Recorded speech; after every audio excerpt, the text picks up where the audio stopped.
begin by asking a question, but it is of a rhetorical nature, which means, by definition, do not answer. Okay? And the question is, if you're rich, please raise your hand. Don't raise your hand. I'd like a showing of all the people in the room who consider themselves rich. All right? That's an interesting question. Because the word rich is not really definable. Actually, if you go to the dictionary and look up the definition for rich, you will find the definition having much wealth. Well, that clears it up. Except there's one minor detail. How much is much? And interestingly enough, no matter who you ask, 98% of the people you will ask, the answer is about 10% more than what they currently have. The average millionaire was asked recently in a Gallup poll. A whole bunch of millionaires were asked this question in a recent Gallup poll. What does it take to be rich? And they all said, well, I'm not there yet. No matter how many millions they had, they did not consider themselves rich. Only 2% of Americans make $200,000 or more per year, but almost none of them identify themselves as rich. 60% of Americans making under $35,000 a year would say those making $200,000 a year are rich. But when asked, those who make $35,000 a year would say, I'm not rich, and yet to a homeless person, rich is all in the eye of the beholder, much like beauty. Many people check off the box upper class, but no one checks off the box rich. Interestingly enough, when politicians talk about rich, the people that they're aiming at think that they're not talking about them. Now, why would I begin our Bible study, our Bible lesson this morning by talking about the rich? Because the Bible lesson we're going to look at talks about someone who is, according to the Bible, rich, and someone who is poor. Now, as I think I said a 3 weeks ago, Jesus has about 6 weeks left to live. We have 12 chapters of Luke yet to cover, but they all happen in 6 weeks. And there's one particular thing that Jesus is bearing down on as he heads towards the door. And that is something he considers to be very important, our attitude towards money. So everything that we look at in the last 12 chapters, we have to look at it through the lens, is what is he trying to teach us about our attitudes towards money? You are really going to be blessed this morning because you are going to hear 3 sermons. I didn't get a single amen. Wow. I'm going to preach 3 sermons. The 2 that are most commonly preached in regards to this passage, and the one that I believe Jesus was trying to teach us. As I've said over and over again, every passage of Scripture has at least one universal lesson. And the goal of our study is to identify what is the universal lesson in that passage. And that is our goal again this morning. As we read this story of the rich man and the Lazarus, what is the universal lesson? Now, as we begin, I'm going to say something very controversial. If you're a Bible scholar, I'm sure you're going to raise your eyebrows at this one. Yeah. I just throw things in to see if people are paying attention. This is a parable. This is not a description of something that actually happened. This is a parable. Most people will argue it is not a parable, but the most recent research we have, the latest information we have indicates that it was. It was something Jesus made up to teach a point. There was a point in his ministry at about 2 years in when Jesus suddenly stopped preaching plain language sermons and began preaching in parables. And his followers noticed it right away. Could I have the Matthew 13 passage? Then the disciples came and said to him, "Why do you speak to them in parables?" And Jesus answered them and said, "To you it has been granted to know the mysteries of the kingdom of heaven, but to them it has not been granted. For whomever has, to him more shall be given. It's not a reference to wealth, it's a reference to knowledge and spiritual understanding. And he will have an abundance. But whoever does not have, even what he has shall be taken away from him. So he's talking in parables. Because seeing them they do not see, and hearing them they do not hear. Keep in mind, this is a parable. May I have the passage for today's study? Now there was a rich man, and he habitually, very important, habitually dressed in purple and fine linen, joyously living in splendor every day. And a poor man named Lazarus was laid at his gate, covered with sores, and longing to be fed with the crumbs which were falling from the rich man's table. Besides, even the dogs were coming and licking his sores. Now the poor man died and was carried away by the angels to Abraham's bosom. And the rich man also died and was buried. In Hades he lifted up his eyes, being in torment, and he saw Abraham far away, and Lazarus in his bosom. And he cried out and he said, Father Abraham, have mercy on me. Send Lazarus so that he may dip the tip of his finger in water and cool off my tongue, for I am in agony in this flame. But Abraham said, Child, remember that during your life you received your good things, and likewise Lazarus bad things, but now he is being comforted here, and you are in agony. Besides all this, between us and you there is a great chasm fixed, so that those who wish to come over from here to you will not be able, and that none may cross over from there to us. He said, Then I beg you, Father, that you send him to my father's house. For I have 5 brothers, in order that he may warn them, so that they will not also come to this place of torment. And Abraham said, They have Moses and the prophets. Let them hear them. But he said, No, Father Abraham, but if someone goes to them from the dead, they'll repent. But he said to him, Even if they do not listen to Moses and the prophets, they will not be persuaded, even if someone rises from the dead. Story that you've heard many, many times, probably heard many, many sermons on it. We're going to talk about the 3 sermons most commonly preached in regards to this passage. And the first of those focuses on the subject of eternal judgment. Many people claim that this story proves what happens after death, namely that everyone goes somewhere. Or as one commentator wrote, death comes to all, but it does not end all. The essence of those sermons is that what happens here determines what happens there. And where do you go?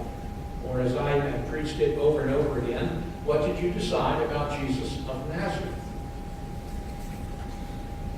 I would like to talk a little bit about those 2 destinations, which are conveniently labeled heaven and hell. Although the word hell does not actually appear in the Bible. I think I've talked about this before, but there are 3 words that appear in the Old and New Testament in regards to this bad place. Those 3 words are Sheol, Hades, and Gehenna. And they meant something very special to that first century audience. So I want to talk about that ever so briefly this morning. Sheol, Hades, and Gehenna. Can I have Genesis 37, 34? I'm going to just show you real quickly a couple of places where this is mentioned. So Jacob tore his clothes and put sackcloth on his loins and mourned for his son many days. Then all his sons and daughters arose to comfort him, but he refused to be comforted, saying, Surely I will go down to Sheol in mourning for my son. So his father wept for him. No, we don't need that. Thank you.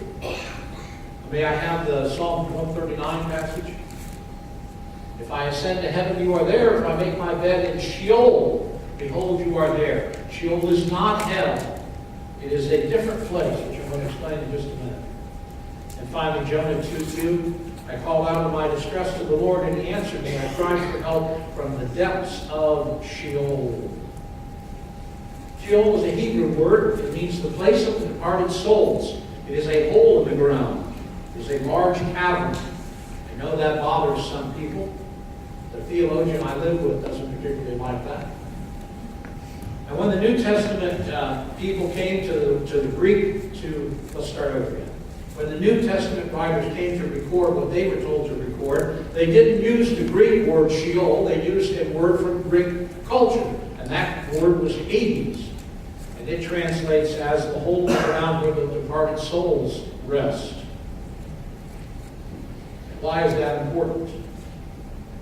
Well, that brings us to the second sermon that is taught on this passage, and that is that there is a temporary place that we go when we die. We do not go directly to heaven and hell, we go to Sheol, or to Hades. We go to a hole in the ground. Isn't that a lovely thought?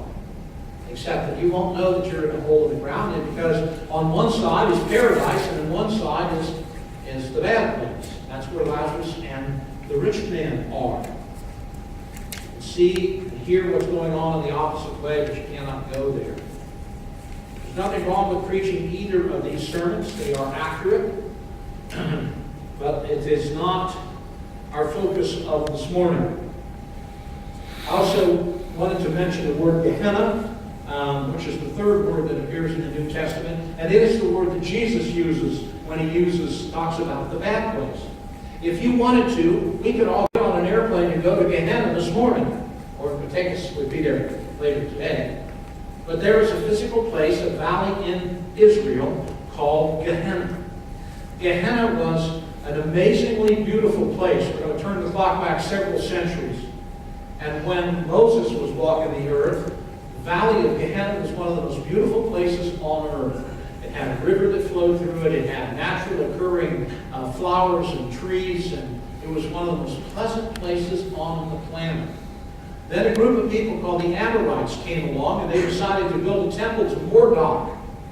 Am I saying it right? Marduk. And they built that temple in the valley of Gehenna. Moloch. Sorry about that. Moloch. And Moloch was a pretty evil god, and he demanded infant sacrifice. The valley of Gehenna became a place of great pain, great suffering, and great anguish.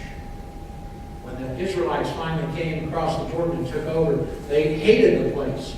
And so they turned it into the city dump. It's where everything went that you didn't want anymore. If an animal died on the street, it went into Gehenna. If a human being died on the street, it went to Gehenna. Lazarus was taken and thrown into Gehenna. There were fires that burned around the ring of the valley all the time to burn up the stuff that people didn't want. It stunk. It was a horrible looking place. It was a place that no one wanted to go, visit, or see, let alone live there. Jesus says, those who reject me will live in the valley of Gehenna forever. So to a first century mind, that was it's just awful. All right. So, the first sermon, the idea is that we go to a permanent place of heaven or hell. The second sermon is we go to a temporary place known as Sheol. But what is Jesus really trying to teach us this morning?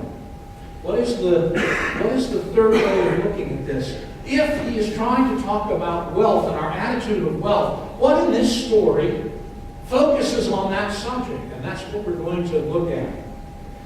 Even though the other two sermons are accurate, I do not believe it's what Jesus was trying to teach us. If we look at this story, trying to find what is Jesus teaching about the attitude of wealth, we will come to an entirely different conclusion. Could I have the first verse of that passage back on the screen for me, please? There was a rich man who was clothed in purple and habitually dressed in purple. So let's pause and let's interpret that from the standpoint of the first century listeners. Ladies, what is the most expensive line of clothing that you can purchase on the planet today? Anybody know the answer? According to my research, the most expensive brand of clothing on the planet today is known as Chanel, closely followed by Gucci and Blueberry. Right? Pam has a closet full of that stuff.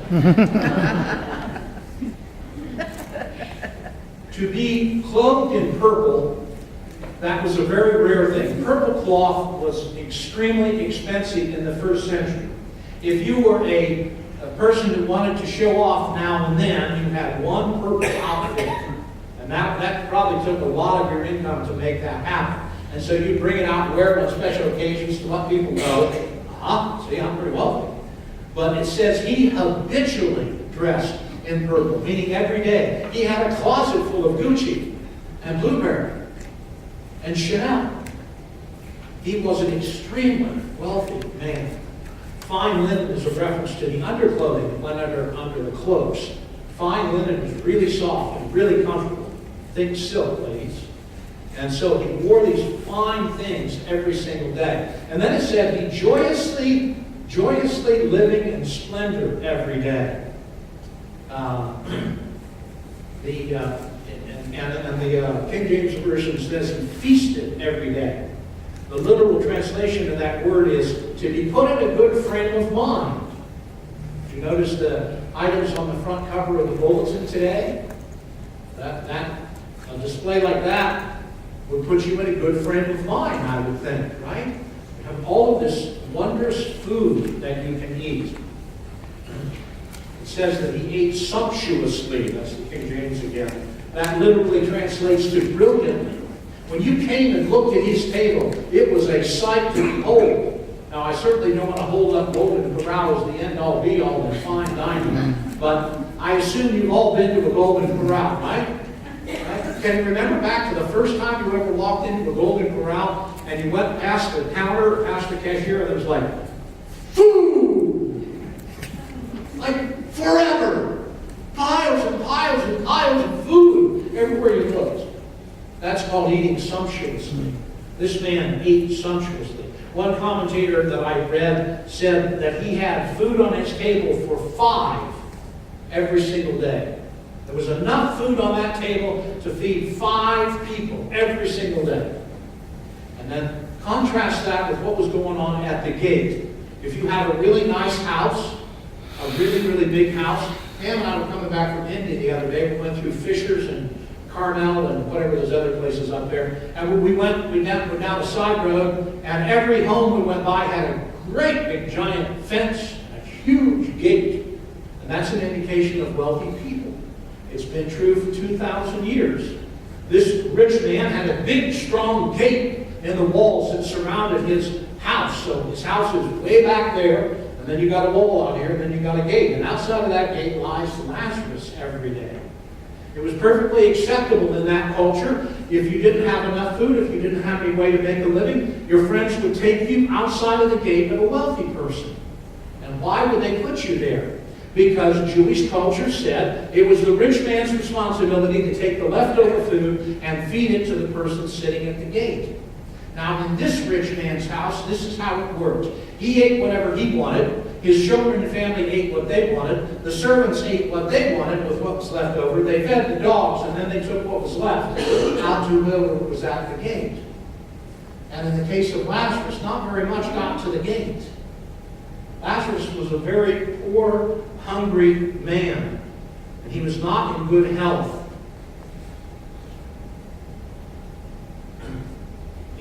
He was susceptible to everything that came along, and he got sores. We're not going to go into that, but it was not a pleasant situation.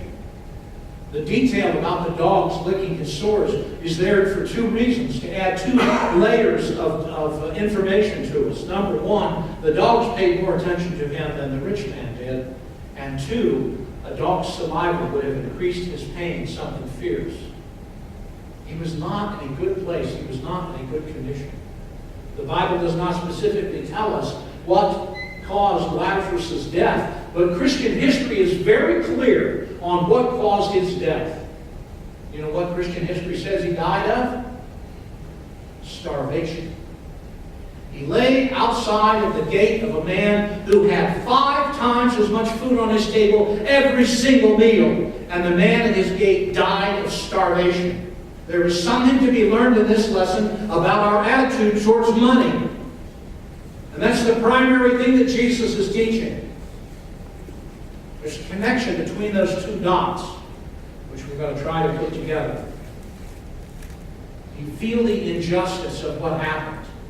A man who had 5 times as much food as he needed allowed a man to starve at his gate. And then they both died. The Poor man died and was carried by the angels to Abraham's side. We know by the original language that's used there, he didn't get a funeral. He couldn't afford one. And so what happened to the poor people who died on the street? Their bodies were hauled out to Gehenna, they were thrown on the fire. But the rich man was buried. And the original Greek word that's there, we know he had paid mourners. He had musicians. He had people lining up to say good things about him. And what a wonderful man he was. It was a glorious send-off. And then he went to hell, and Lazarus went to be with Abraham.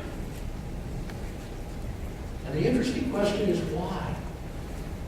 What did the rich man do wrong? Did he end up in hell because he was rich? And because Lazarus was poor, did he end up in heaven? There's nothing in the Scripture to indicate that. There is, however, something in the Scripture to tell us to answer the question. And the answer to the question is this key thing that Jesus is trying to teach those who are following him for the last 6 weeks. Your attitude towards money tells us volumes about where your heart is. Specifically, the universal lesson that I believe Jesus was trying to teach there, use what you have to relieve the suffering of the people around you. Because believe it or not, kids, every single person in this room is rich by somebody else's definition. I guarantee it. Is there anybody in this room starving today? Raise your hand. I didn't think so. Is there anybody living in their car? I didn't think so. Is there anybody walking around naked without health care? I didn't think so. By definition, you're rich. That means that there are people worse off than you are who need your help. And Jesus says our attitude towards those people who are suffering in the world is an indication of our heart towards him. What got the rich man sent to Hades? It was his indifference to the suffering around him. Is there any suffering in Rushville? I don't know. I just eat all the time. Do my puzzles, watch the TV. Right?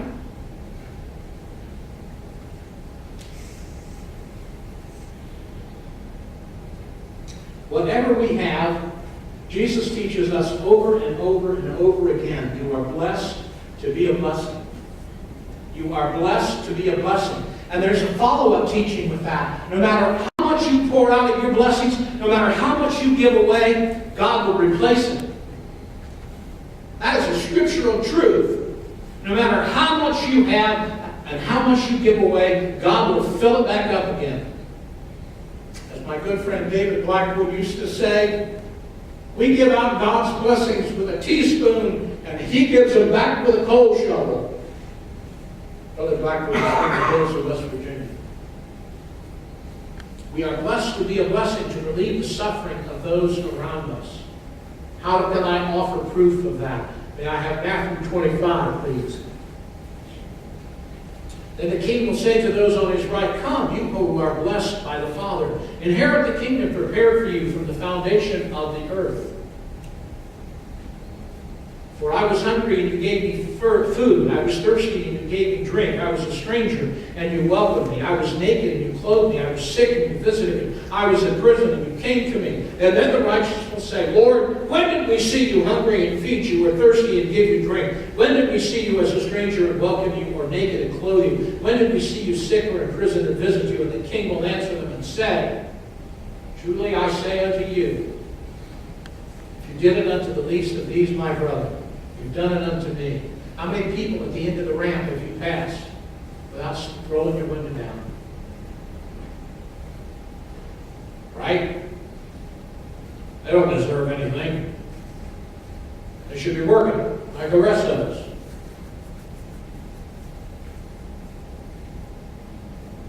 Do nothing with rivalry or conceit, but with humility count others more significant than yourself. Let each of you not look to your own interests, but also to the interests of others, Paul writes. Does the rich man look after his interests or the interests of Lazarus? Do I look after the interests of others, or do I look only after the interests of myself? Do you look only after your interests, or do you look upon the interests of the world around you and the people who are suffering? It is not possible to love others selflessly unless you have Jesus in your heart. And Jesus says your attitude towards your money and towards the people around you will show where you're going. Are we living selflessly or selfishly? There's the bumper sticker version of today's message. Are we living life selfishly or selflessly?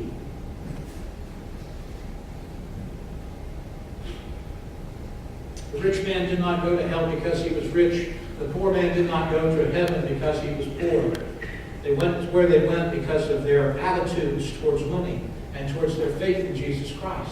And their faith was revealed by what they do. Are you and I living our lives selflessly or selfishly? By nature, we live selfishly. But by Jesus Christ, we live selflessly. The point of the story, the parable, is to teach us something about our attitude towards money. And the number one, in my opinion, the universal lesson is use what you have to relieve the suffering of those around you. The Word of God for the people of God. Let's bow our heads. Holy Father, may these words penetrate to the depths of our hearts. May we understand that by every measure that there is available to us, we are rich. We are rich because there are people who are in worse shape than we are. And we have within our means, in our grasp, the means to relieve their suffering. May we look at the world around us as an opportunity to demonstrate your love and your kindness, your forgiveness, and your generosity, which can only be done if we've already invited you to take control of our hearts. May each person in this room logically, consciously, rationally, objectively look at their life and answer the question, am I living my life selflessly or selfishly? Amen.